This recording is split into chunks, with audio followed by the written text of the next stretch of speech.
Bonjour à tous. Aujourd'hui, embarquons pour un voyage émouvant à la découverte de la vie d'une légende de la musique française, Gérard Lenormand, qui a touché des millions de cœurs avec sa voix douce et ses chansons intemporelles, comme la ballade des gens heureux. Des mélodies poétiques aux anecdotes des coulisses, la vie de Gérard est un tableau de gloire, de douleur et de résilience.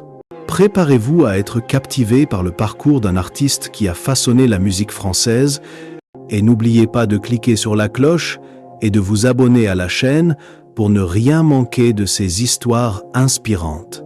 Gérard Lenormand, né le 9 février 1945 à Bénouville, une petite ville de Normandie, a grandi dans la période tumultueuse de l'après-Seconde Guerre mondiale. Fils d'une mère célibataire, Madeleine Lenormand, Gérard n'a connu son père qu'à l'âge adulte, un secret que sa mère lui a caché pendant de nombreuses années. Madeleine, une femme forte mais pauvre, travaillait dur comme couturière pour subvenir aux besoins de Gérard et de sa sœur cadette, Catherine, dans une petite maison mal meublée. Les premières années de Gérard furent difficiles, avec des hivers rigoureux et des repas maigres. Il confia un jour que son enfance était comme une chanson triste, où il se sentait souvent seul et déphasé parmi les autres enfants de l'école, qui avaient des familles complètes. L'un des plus grands chagrins de la vie de Gérard survint en 1968, lorsque sa mère mourut d'un accident vasculaire cérébral. Madeleine était non seulement sa mère, mais aussi sa plus grande inspiration, l'encourageant à poursuivre sa carrière musicale malgré le manque de ressources de sa famille. Cette perte plongea Gérard dans une profonde dépression, le faisant passer de longues nuits seul, sa guitare à la main, à pleurer en silence. Il dit un jour que perdre sa mère, c'était comme perdre la moitié du monde. Et cette douleur influença profondément ses compositions ultérieures, des chansons comme « Si j'étais président » étant profondément personnelle et triste. Une autre douleur survint en 1985 lorsque Gérard découvrit la vérité sur son père, un soldat allemand qui avait quitté sa mère avant sa naissance. Cette découverte, tout en répondant à des questions qu'il nourrissait depuis longtemps, le laissa également profondément bouleversé, réalisant qu'il avait vécu toute sa vie sans jamais avoir eu la chance de rencontrer son père. Ces souffrances firent de Gérard un homme sensible, au cœur débordant d'émotions, qui toucha des millions d'auditeurs à travers sa musique. La carrière de Gérard Lenormand fut un véritable tourbillon, avec des hauts et des bas glorieux qui le laissèrent en larmes. Il débuta sa carrière musicale très jeune, se produisant dans de petits cafés parisiens dans les années 1960. Avec sa voix chaleureuse et son jeu sincère, Gérard attira rapidement l'attention des producteurs. En 1968, il sortit son premier single, « Amour de rien », qui ne connut pas le succès escompté. Cependant, le tournant se produisit en 1970 avec la chanson « Il », une douce ballade qui le fit connaître du public français. Fort de ce succès, l'album Les Matins d'hiver en 1972 et la chanson La ballade des gens heureux en 1975 deviennent des classiques, dominent les hit-parades et valent à Gérard le surnom de troubadour du bonheur. Les années 1970 et 1980 marquent l'apogée de Gérard.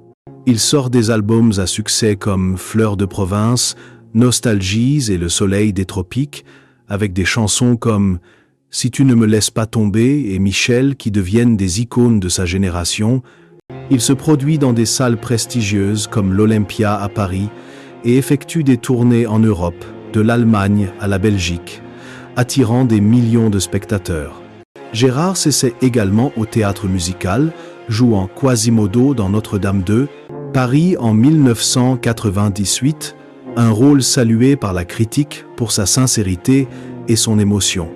Son succès ne réside pas seulement dans ses ventes de disques, mais aussi dans sa capacité à toucher le public grâce à des paroles simples et profondes.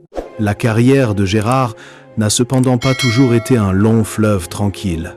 À la fin des années 1980, Il a traversé une période difficile.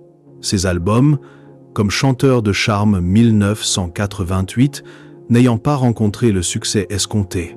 L'évolution des goûts musicaux, avec l'essor de la pop et du rock moderne, a fait perdre de leur attrait à ses ballades traditionnelles. Il a confié qu'il y avait des soirs où il pleurait en studio, se sentant déconnecté de son époque. Les pressions de l'industrie musicale, combinées à la responsabilité d'élever 4 enfants, Victor, Clémence, Justine et Mathieu, l'ont parfois poussé à abandonner. Cependant, Gérard a trouvé le moyen de les surmonter en revenant sur scène, où il pouvait entrer en contact direct avec son public. Son album Duos de mes chansons, sorti en 2011 et qui comportait des collaborations avec de jeunes artistes, a marqué un retour en force, prouvant que sa musique était toujours vivante.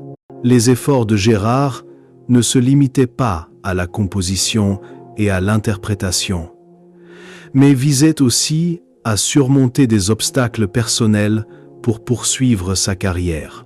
Il a dû apprendre à gérer les critiques qui jugeaient son style trop romantique pour les tendances actuelles. Il y a eu des périodes où il travaillait jusqu'à l'épuisement, avec des répétitions de plusieurs heures pour préparer les tournées internationales.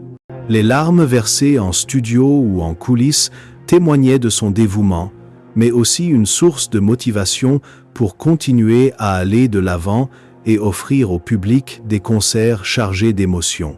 Gérard Lenormand a vécu un mariage empreint d'émotions avec sa femme de longue date, Caroline, qu'il a épousée en 1980. De ce mariage sont nés 4 enfants, Victor, Clémence, Justine et Mathieu, et ont occupé une place centrale dans sa vie. Gérard a déclaré que Caroline était la femme qui lui apportait la stabilité et l'amour qu'il recherchait, surtout pendant les années difficiles de sa carrière. Cependant, un événement tragique s'est produit en 2015. On a diagnostiqué à Caroline un cancer avancé de la thyroïde. Gérard se souvient du moment où il a appris la nouvelle, assis à côté de Caroline à l'hôpital, incapable de retenir ses larmes. « J'avais l'impression que mon monde s'était écroulé », a-t-il confié lors d'une interview. Voir sa femme bien-aimée lutter contre cette terrible maladie a plongé Gérard dans une souffrance extrême. Il a passé des mois avec Caroline, annulant des concerts pour prendre soin d'elle, mais la maladie l'a emporté en 2017. La perte de Caroline a été l'un des plus grands défis de la vie de Gérard, lui laissant un vide incommensurable. La relation de Gérard Lenormand avec Caroline a été un chapitre émouvant de sa vie, jalonné de moments heureux et de moments sombres et déchirants. Durant les premières années de leur mariage, Gérard et Caroline formaient un couple heureux, apparaissant souvent ensemble lors d'événements et partageant leur amour à travers de chaleureuses photos de famille. Caroline, femme douce et intelligente, a apporté à Gérard un sentiment de sécurité et de stabilité qu'il n'avait jamais connu auparavant. Il a un jour confié que Caroline était la personne qui le comprenait le mieux, non seulement en tant que chanteur, mais aussi en tant qu'homme avec ses rêves et ses peurs. Cependant, leur mariage n'était pas exempt de moments sombres. Les pressions liées à la carrière chargée de Gérard, avec ses longues tournées, l'ont souvent séparé de Caroline pendant des mois. « Parfois, j'avais l'impression que nous vivions chacun de son côté », confia un jour Gérard. Caroline, plus tard dans sa vie, confia à Gérard les difficultés qu'elle rencontrait dans leur mariage. Elle lui dit un jour « Tu aimes la musique plus que tout, mais parfois j'aimerais que tu passes plus de temps avec ta famille. » Gérard en eut les larmes aux yeux, réalisant que son dévouement à la musique le poussait parfois à négliger des moments précieux avec sa femme et ses enfants. Ces tensions, combinées à la pression d'élever 4 enfants et à la célébrité de Gérard, ont fragilisé leur relation. Cependant, lorsque Caroline a appris qu'elle souffrait d'un cancer, ils ont trouvé le moyen de se refaire une beauté et de passer plus de temps ensemble. Gérard a annulé de nombreux concerts pour être avec Caroline et il a confié que ces derniers mois avec elle étaient les moments où il se sentait le plus proche d'elle.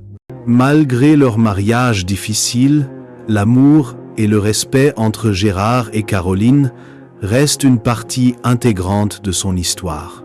Gérard Lenormand, au cours d'une carrière de plus de 5 décennies, a amassé une fortune considérable, reflet de son succès et de son influence dans l'industrie musicale.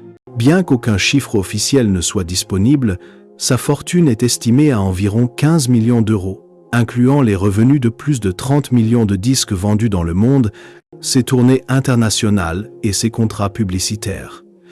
Il possède un luxueux appartement au centre de Paris, avec vue sur la Seine, décoré de tableaux et de meubles de style classique français. Gérard possède également une maison de vacances en Provence, où il revient souvent se détendre et trouver l'inspiration pour son travail. Outre l'immobilier, Gérard a investi dans plusieurs projets de petites entreprises, notamment un label indépendant qu'il a fondé pour soutenir les jeunes artistes. Il possède également une collection de guitares vintage, dont celles utilisées lors de célèbres concerts. Une partie de sa fortune provient de la vente des droits d'auteur de chansons telles que la ballade des gens heureux et Si j'étais président, qui sont toujours utilisées dans des publicités et des films. Malgré sa fortune, Gérard a toujours mené une vie modeste, faisant régulièrement des dons à des associations caritatives, notamment en faveur des enfants défavorisés et de la recherche contre le cancer. Sa fortune témoigne non seulement de sa réussite, mais aussi de la façon dont il a utilisé sa fortune pour avoir un impact positif sur la société. La famille de Gérard Lenormand, et plus particulièrement ses 4 enfants, Victor, Clémence, Justine et Mathieu, a été témoin de la profonde tristesse qu'il a traversée, de ses deuils personnels à ses difficultés professionnelles. Victor, son fils aîné, a déclaré que son père était un homme sensible qui cachait sa douleur derrière des mélodies joyeuses. Il essayait toujours de nous faire rire, mais je savais qu'il avait beaucoup souffert, surtout à la mort de maman, a confié Victor. Il a ajouté qu'à la mort de Caroline, Gérard avait essayé de rester positif devant ses enfants, mais Victor le trouvait souvent assis seul dans sa chambre, sa guitare à la main, pleurant en silence.